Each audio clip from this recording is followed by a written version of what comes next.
my name is Kelley Nicholson, and I'm here to talk to you about the IntelliDose. So we'll start here at dosing. So if you hit enter to get into the menu, then you have your set up your TDS dosing. So if you enter into here, you have your TDS set point. The TDS set point right now is at 700. If I wanted to lower this, let's say to 600, you just hit the arrow a couple of times and hit save. I have the dose time. So there's a couple of things here. Dose time is how long the pumps will stay on. So depending on the size of your reservoir and how concentrated your nutrients are, you're gonna wanna have your dose times either longer or shorter. Currently, we're using a 30-gallon reservoir, and we have our nutrients diluted 1 part nutrients to 4 parts water.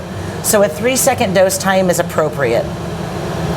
If I wanted to increase the dose time, I would just hit edit.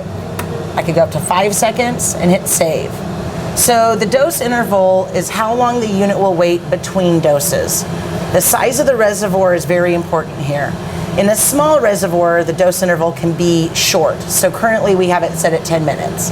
In a large reservoir, 200, 300 gallons, I would set it closer to maybe 30 to 40 minutes. What this requires is that the unit doses the nutrients into the reservoir. You want those nutrients to become fully dissipated and then be able to sample back up through the sample pot. If we have the dose intervals too short, the sample pot will not be able to get the proper reading and will overdose the nutrients. We have a setting in the IntelliDose for day and night TDS.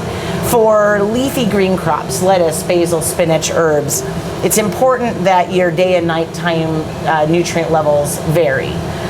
For most flowering annuals, for larger plants, tomatoes, peppers, cucumbers, this isn't really much of a necessary setting, so we just leave it on same.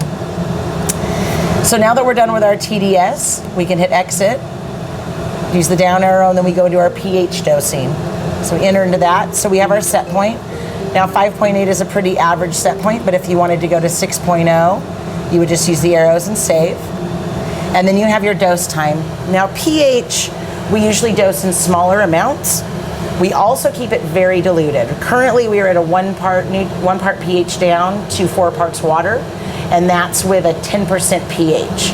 If you have a more concentrated pH down, you need to over dilute it. We usually do a 1 second because you don't want pH to overshoot.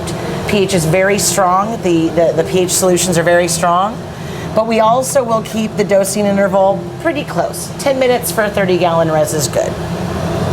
So we have the pH dose time at 1 second. Then we have the dosing interval, which once again is the time that we wait in between doses. And right now it's set at 10 minutes, which for their 30-gallon reservoir is pretty appropriate.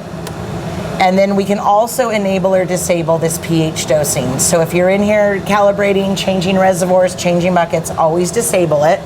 And then when you're done, make sure that you go back in and enable. And if you exit out of here, you're done with your dosing settings.